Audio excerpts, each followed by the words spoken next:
Приветствую, друзья! Я хотел бы снова предоставить вам отчет. Остановлюсь на основных событиях прошедшей недели. В первую очередь хотелось бы отметить то, что президент подписал закон, ранее принятый парламентом.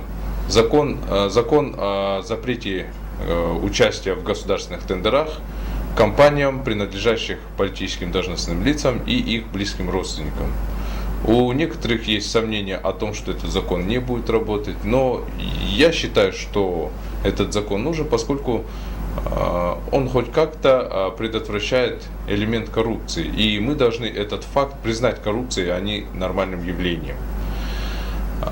Второй момент в законодательной сфере. Наконец-то у нас комитет по транспорту рассмотрел законопроект о повышении штрафов за нарушение правил дорожного движения.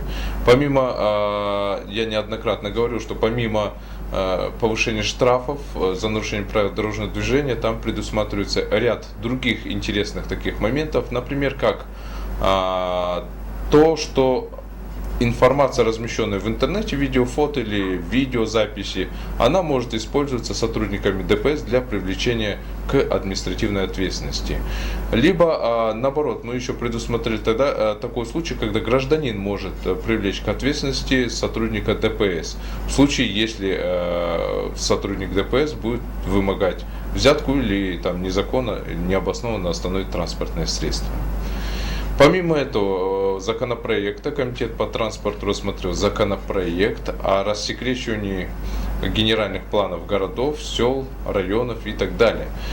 Законопроект был одобрен во втором и в третьем чтении. И в этот четверг мы уже рассмотрим два законопроекта, одобренных комитетом по транспорту.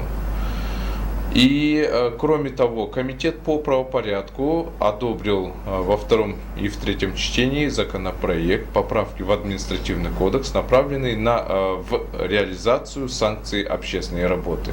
Я надеюсь, что все-таки граждане, которые нарушают у нас, совершают мелкие правонарушения, они будут привлекаться к общественным работам.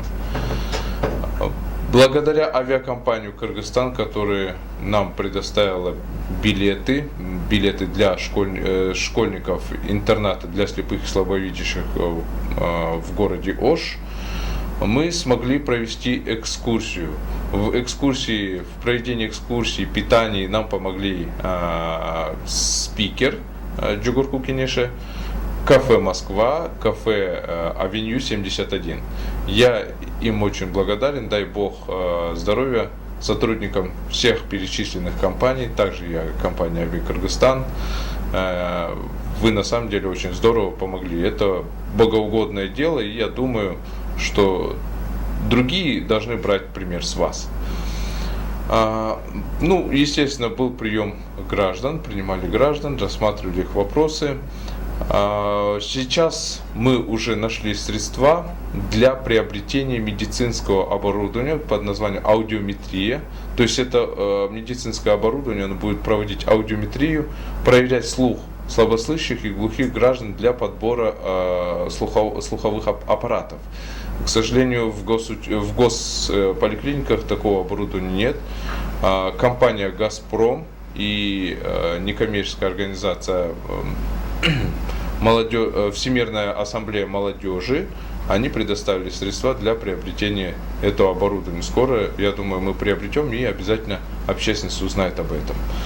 Спасибо вам огромное за внимание, и я обязательно продолжу предоставлять подобные отчеты.